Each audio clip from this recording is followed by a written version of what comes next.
28 मई को परीक्षा करवाई और ये छात्र शोर मचाए जा रहे हैं कि पेपर सही नहीं हुआ, पेपर में आपने सिलेबस के बाहर के सवाल पूछ लिए। भाई इन छात्रों को ये बात क्यों नहीं समझ में आती है कि पीएससी की तैयारी करने का मतलब होता है under the sky under the sun मैं कुछ भी पूछ सकता हूँ, फिर ये लोग इतना शोर क्यों मचा रहे हैं? हमें इस बात से कोई आपत्ति नहीं है, आप जो चाहे हमसे पूछे, हम प्रत्येक परिस्थिति के लिए तैयार हैं। पर क्योंकि यह एक परीक्षा है और हर परीक्षा में कुछ नियम होते हैं, हमें आपत्ति नियमों के परिवर्तन बिना पूर्व सूचना के है। आप हमें उर्दू पूछिए, हम उर्दू पढ़ने को तैयार हैं। आप हमसे कहेंगे कि आप अरबी भाषा पढ़ के आई हो, उसी में यूपीएससी का मेंस लिखना है, ऑब्जेक्टिव परीक्षा अरबी में होंगे, हम अरबी में भी तैयार हैं। पर आप हमें सूचित करिए ना। आप हमें सिलेबस में 10 पॉइंट देते हैं, कभी उसमें से एक ही पॉइंट को पूरा पूछ लेते हैं। हमारी नाराजगी आपके किसी भी प्रकार की परीक्षा से नहीं, पर आपके अपने मन गढ़ंत डब्बे के नियमों से है, जो आप कभी भी अपनी मर्जी से उठा के लाते हैं। हमारी नाराजगी आपके उन तरीकों से है जहां बिना तरीके की चीजें चल रही है। हमारे विद्यार्थी या हम लोग कहते हैं यूपीएससी मतलब अनप्रेडिक्टेबल, तो अनप्रेडिक्टेबल अगर एग्जाम होती है तो वह फिर एग्जाम नहीं, वो लॉटरी होती है, फिर वो किस्मत होती है। फिर मेहनत और किस्मत में अगर अंतर ही नहीं करना था तो फिर हमें स्पष्ट बता दीजिए, ताकि हमें भी अपने जीवन के निर्णय लेने में और सरलता हो सके। इनका इल्जाम है कि आपने 80 में से करीब करीब 29 सवाल सीसैट के पेपर में आउट ऑफ सिलेबस जाकर के पूछ लिए, परमुटेशन कॉम्बिनेशन के और कुछ अलग टॉपिक्स के आपने सवाल पूछ लिए।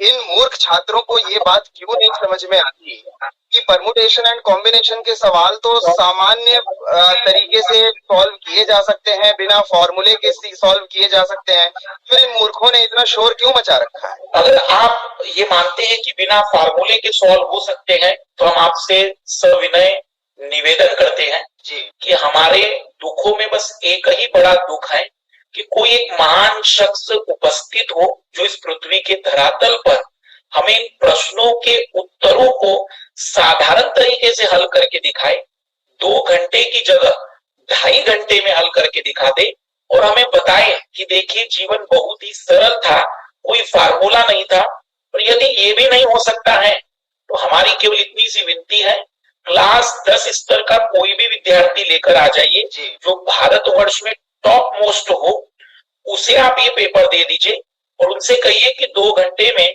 आपको इस पेपर को हल करना है क्वालिफाइंग तरीके से। ये क्या अब आप लोग तय करेंगे कि परीक्षा हम कैसे लेंगे?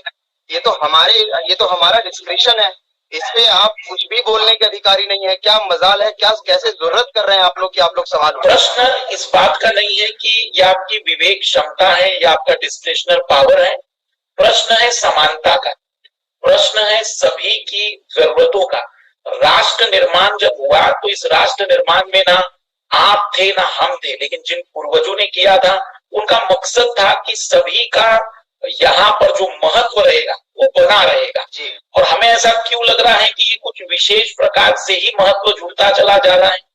क्या हमने जिन शिक्षा को ग्रहण किया यदि उसमें कमियां थी तो फिर हमें वो शिक्षा क्यों दी गई? अगर हमसे 10वीं स्तर के प्रश्न हल नहीं हो पा रहे हैं तो इसका मतलब कि हमारा जो पूरा का पूरा शिक्षा हुआ है उसको कटघरे में खड़ा कर दीजिए। हमें तो केवल न्याय चाहिए कि आखिर इस प्रकार की चीजों को हम कैसे सॉल्व करें। आप अपनी बौद्धिक क्षमता बढ़ा के आओ, नहीं बढ़ रही है क्षमता तो दोबारा जन्म लो, फिर जाकर के यूपीएससी की तैयारी कर लेना। ऐसे इल्जाम क्यों लगा रहे हो आप? इल्जाम लगाने का सबसे बड़ा कारण बस इतना सा है कि निश्चित ही आप यदि ये मानते हैं कि हिंदी माध्यम में कमजोर मस्तिष्क होते हैं तो इसका अभिप्राय ये हुआ कि आज तक हिंदी माध्यम से जो चयनित विद्यार्थी हैं उनको आपने विशेष छूट देकर चयनित किया होगा। दूसरा, इतने हिंदी माध्यम में बेहतरीन जागकार दुनिया भर में हुए, अगर भाषा ही तय कर देती कि कौन बुद्धिजीवी है तो इस 800 करोड़ की आबादी दुनिया भर की जो है तो मेरे हिसाब से फ्रेंच मीडियम वाले सभी मीडियमों को तय कर देते। दुख हमारा हिंदी माध्यम की मानसिकताओं के प्रति आपकी विचारधारा को लेकर है, बाकी हमारा दुख कोई नहीं है।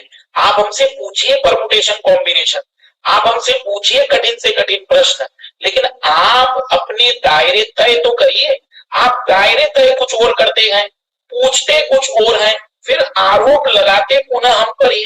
निर्णय सिंपल सा है आप हमें स्पष्ट कर दीजिए, आप जो कहेंगे हम वो फुलफिल करने को तैयार है, लेकिन शर्त बस इतनी सी है कि आप उन नियमों का पालन स्वयं भी करेंगे। ये तो ऐसा हो रहा है कि खेल भी आपका, नियम भी आपके, और अंत में निर्णय भी आपका ही, तो ये तो प्राकृतिक नियम के खिलाफ ही हो गया ना पूरी तरह से। अब आप एक बात बताइए, एक ऐसी संस्था है हम जो कि संवैधानिक है, मान लीजिए 7-8 सवाल हम के उत्तर हमने गलत दे भी दिए, 14-15 नंबर का फर्क आ भी गया, कुछ विद्यार्थियों का वो वर्ष बर्बाद हो भी गया, हमने तो 6 अवसर दे रखे हैं, जनाब इतना शोर क्यों मचा रहे हैं? बात 6 अवसरों की नहीं है, और बात इस बारे में है 12 नंबर की बात, मतलब कोई साधारण बात नहीं। यहाँ आधे नंबर पर आप चयन रोक देते हैं जी। एक विद्यार्थी के सीसेट में नंबर 65.82 आते हैं, तो फिर आप उसको पूरा राउंड अप 66 कर दीजिए।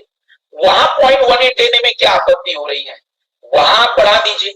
कभी आपको लगता हो कि इस तरीके की परंपरा चलानी है कि 6 अटेम्प्ट चलाने हैं, तो फिर कभी कभी हिंदी माध्यम के विद्यार्थी को जबरदस्ती 5000 चयनित कर दीजिए।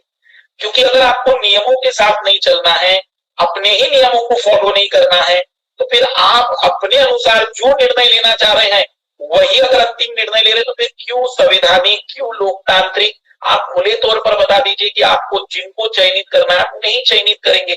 फिर ये क्यों पूरा आडंबर मचा के रखा हुआ है परीक्षा? अभी हमने कुछ दिन पहले 72वीं एनुअल रिपोर्ट अपनी जारी की।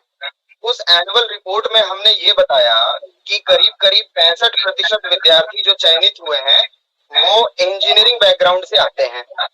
ह्यूमैनिटीज बैकग्राउंड से चयनित होने वाले विद्यार्थियों की संख्या निश्चित तौर पर इंजीनियरिंग बैकग्राउंड वालों के मुकाबले काफी कम है। अब एक बात बताइए, जब पढ़ेगा इंडिया तभी बढ़ेगा इंडिया। जो पढ़ रहा है उसका सिलेक्शन हो रहा है, हिंदी माध्यम वाले पढ़ ही नहीं रहे हैं, वो निकम्मे हैं, और फिर शोर मचाते हैं कि उनका सिलेक्शन नहीं हो रहा है। इसका कारण है कि आपकी जो पहली स्टेज है उसी में आप पूरी तरह से चयन के मापदंड ही बदल दे रहे हैं। जब पहली स्टेज में ही आपका डिसीजन एक पर्टिकुलर विषय की ओर झुका होगा, तो हम अंतिम रूप से चयन की कैसे उम्मीद करेंगे? यदि इसके पहले 2010 की बात करें या इसके पहले की बात करें, तब भी हिंदी माध्यम ने बहुत अच्छे रिजल्ट दिए हैं। उसका सबसे बड़ा कारण होता था पहली स्टेज, जो प्रारंभिक परीक्षा है, जिसमें यदि आप एक तरफा विद्यार्थियों को केवल और केवल एक विषय के आधार पर हटा दे रहे हैं। क्यों? क्योंकि उनका उस विषय में उतना बेहतर रुझान नहीं है, तो आपने तय कर लिया कि वो एक बेहतर प्रशासनिक अधिकारी नहीं बनेगा। तो इस तरीके से तो कई विद्यार्थी आपके इस एग्जाम के पैटर्न से पहले पैटर्न में हट जाते जो आप चयनित हो रहे हैं। पहला पैटर्न ही यदि सुधर जाए तो हमें आपके किसी भी पैटर्न में कोई आपत्ति नहीं है। शुरुआती दरवाजा ही बंद कर देते तो परिणाम की उम्मीदें कैसे कर सकते हैं जी? आप पहले दरवाजे के बाद हमारे विद्यार्थी फेल होने दीजिए, फिर हम देखते हैं कि वह क्यों मेंस में नहीं परफॉर्म कर पा रहे हैं।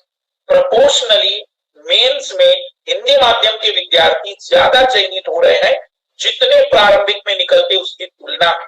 ये इस बात का भी प्रमाण है कि उनके अंदर सारी क्वालिटी है, पर आप उन्हें मौके ही नहीं देना चाह रहे हैं, तो चयन अंतिम रूप में कैसे हो सके? कोरोना जब आया था तो छात्र वर्ग के पास क्या था? ज्यादा से ज्यादा परिवार में कुछ लोग मर गए थे, देहांत हो गया था उनका।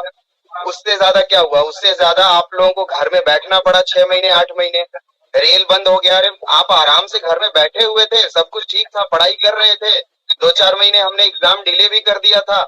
अब अतिरिक्त मौके की मांग क्यों कर रहे हैं? मतलब मुझे समझ में नहीं आता। आप तो एंजॉय कर रहे थे कोरोना के टाइम पे, और अब आप कह रहे हैं इतने वर्षों से कि हमें कोरोना के नाम पे कॉम्पनसेटरी अटेम्प्ट दे दो। अरे मतलब आपको खुद सोचना चाहिए कि कितने अटेम्प्ट दें हम आपको? आप ही को अटेम्प्ट देते रहे क्या? आप लोग तो आराम से घर पे बैठे हुए थे कोरोना के टाइम पे। 2-4 लोगों के घर में परिवार में किसी का देहांत हो गया, मृत्यु हो गई, तो उससे हम क्या करें? हमने ठेका थोड़ी ले रखा है आपके परिवार। निश्चित ही आपने ठेका लेकर रखा हुआ है, और अगर परिवार में मृत्यु हुई है जी, परिवार में या कोई व्यक्ति बीमार पड़ा है और उसका अंतिम प्रयास था वह, तो निश्चित है उसका संवैधानिक अधिकार है कि वो समानता के आधार पर अपनी बात रख सके। अगर आप इसी प्रकार से बाकी एग्जाम के लिए देखेंगे तो बाकी एग्जाम में भी तो सभी चीजों को ध्यान में रखकर उन्होंने बदलाव किए, तो आप अपने आप को विशिष्ट क्यों मान रहे हो? आप इसको इतना इगोइस्टिक क्यों ले रहे हैं? भाई हम आपके ही विद्यार्थी हैं, हम भी भारतीय हैं, आप भी भारतीय हैं। हम पर कोई उपनिवेशिक शासन तो नहीं चल रहा है।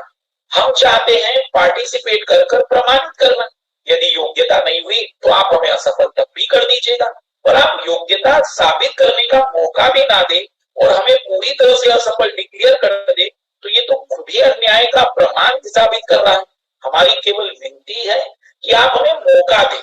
चयन नहीं चयन होना वो परीक्षा के मापदंड और आपके नियम जो डब्बे के बनते रहते हैं वो पुनः तय कर लेंगे, लेकिन आप मौका भी नहीं देंगे तो आप क्या चाहते हैं?